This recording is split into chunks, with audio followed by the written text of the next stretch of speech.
Hi! So, what on earth are we even doing here?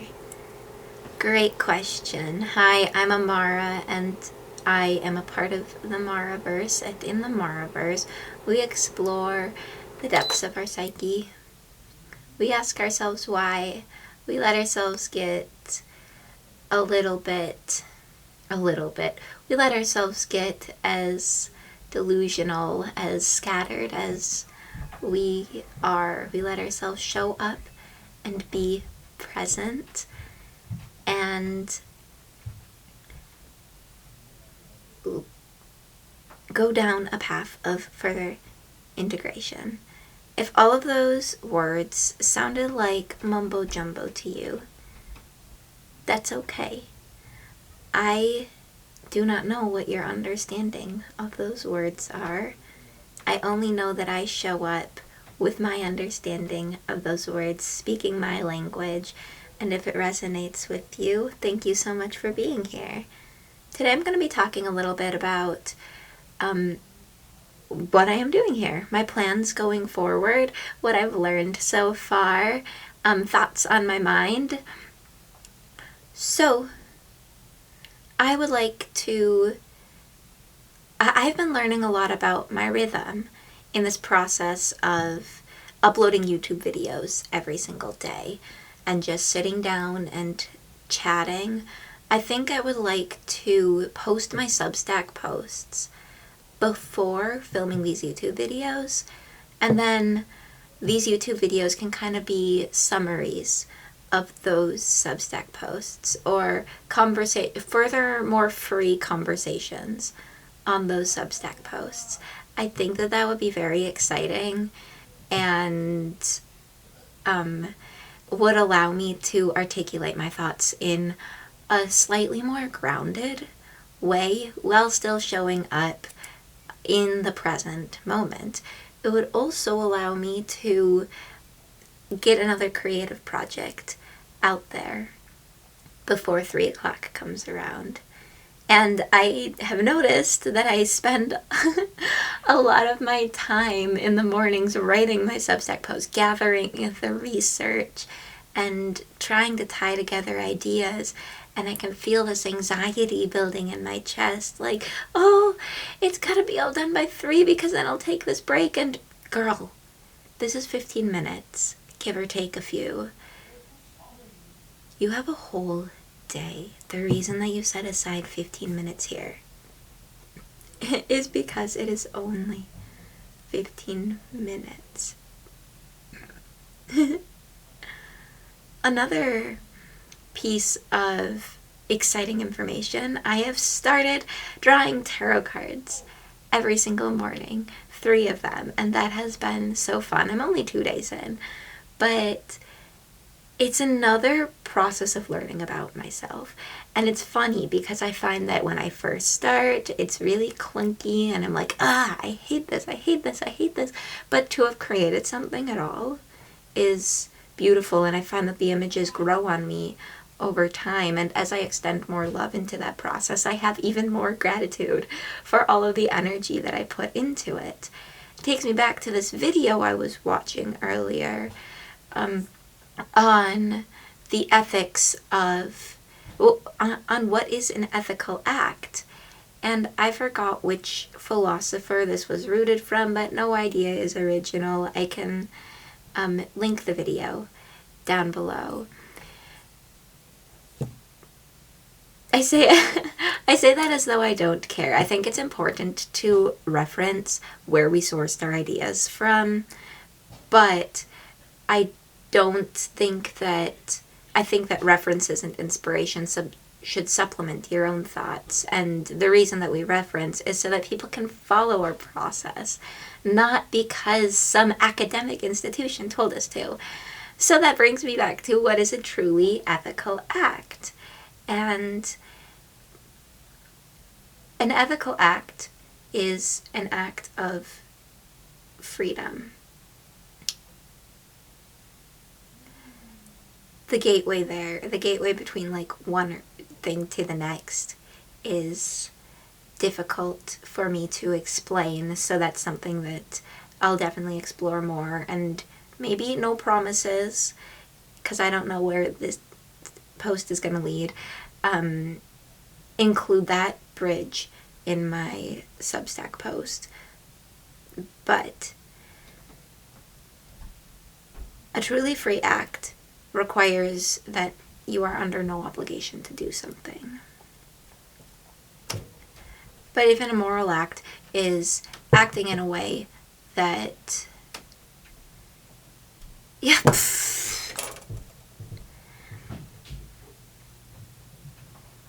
See, this is why it would be helpful to write it out. If an immoral act is acting in a way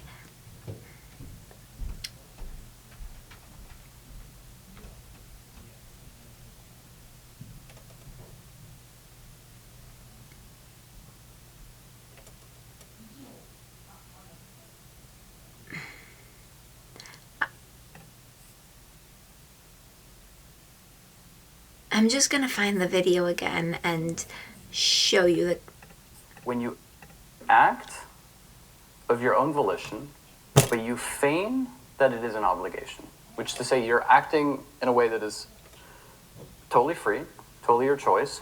You decided to do it, but you pretend like you had no choice. I am shook. I just clicked on the video and clicked at a random part to like try to scroll through and see where he started talking about immoral actions and moral actions. I probably shouldn't use the term moral and immoral, rather ethical or or unethical, free or not free.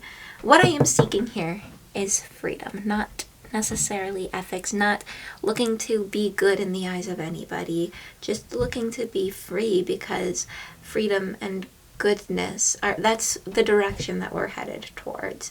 And I guess then goodness outside of that doesn't really matter. And yeah, feel free to add to this conversation, challenge me. I'm just shook that I clicked exactly to where he just summarized exactly what a free act is. Let's go back and listen to that again. In a way that is when you act of your own volition, but you feign that it is an obligation. Which is to say you're acting in a way that is totally free, totally your choice. You decided to do it, but you pretend like you had no choice. And as a creative, we hear a lot. You have to stand up for yourself. You have to like set clear boundaries around your creative time. And I think the heart of this comes from that same sentiment, even though if you're hearing it from someone who you consider a creative authority and you're doing it because they said so, it immediately abolishes the entire freedom of it, because you're doing it because you believe that's what you should be doing. But, so truly creative acts, truly free acts then, are choosing to do something that is free and holding it with the respect of an obligation, at least in the world that we are living in, the respect that we give to obligations. And that's exactly what I am doing here. That's exactly my intention, showing up each and every day. And it feels like sharing that is like spoiling the secret, but if it's not obvious, it's right there. And when I do that, I think that there is value, and I'm not gonna like put myself on a pedestal, because again, that goes against the whole anarchic, I guess, philosophy that I am trying to put out there. But it's just beautiful. It's beautiful. It's paving the way towards a future of presence. If that makes sense. A future of freedom. Anyways, I love learning. I love condensing information, and I love sharing it. So I'm realizing that in this process, I'm working a lot of these muscles, public speaking, the transmutation of thoughts to being out there, and also like what works, what doesn't in the public eye. And even though as much as this is for myself, it is for a larger audience, but also for myself, because that larger audience is a reflection of myself. I am but one in the collective. So the more reach that I have, the deeper that I can understand myself and the world, because I can only see things from this one perspective. But the more that I see, the more discomfort that I am confronted by, the more I am challenged, the more I learn. And the more I challenge others, the more they learn. And we learn how to challenge, what kind of questions to ask, and how to challenge in a way that feels good. And see, I can feel myself being like, that's so bright and brilliant, or that's so evil. And in this video, Julian de Medeiros, again, we'll link it below, also discussed, I think it was Kant who talked about good actions and evil actions kind of end up being essentially conceptually the same. And because if a good action, I mean, going to the, oh my gosh, what's the name of it? Remembering the importance of studying and refreshing.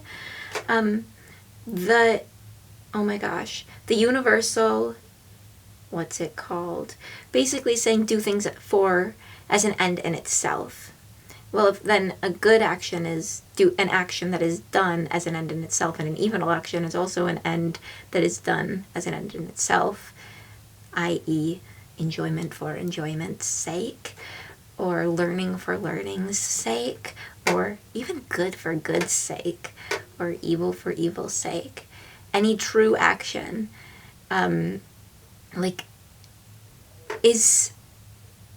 can be considered good or bad under that same definition of a good action. Anyways, he articulates it much clearer, and I think that I just beat it into the ground. And although I can speak harshly about myself at times, can I not speak harshly with a sense of play, with a sense of awareness that I don't actually think. I feel really good challenging my own thoughts. All of this, be kind to yourself. People have told me that I'm really hard on myself. And I recognize that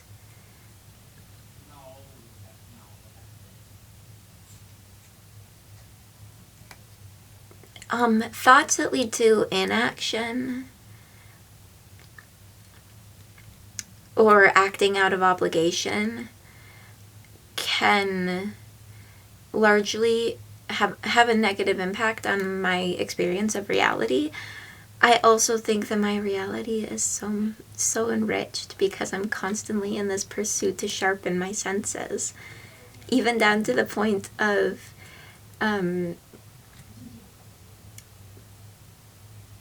how I surround myself, the foods that I eat, the art that I create.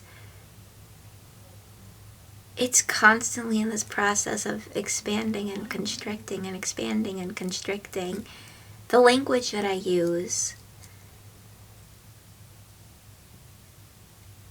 And that's so beautiful to me.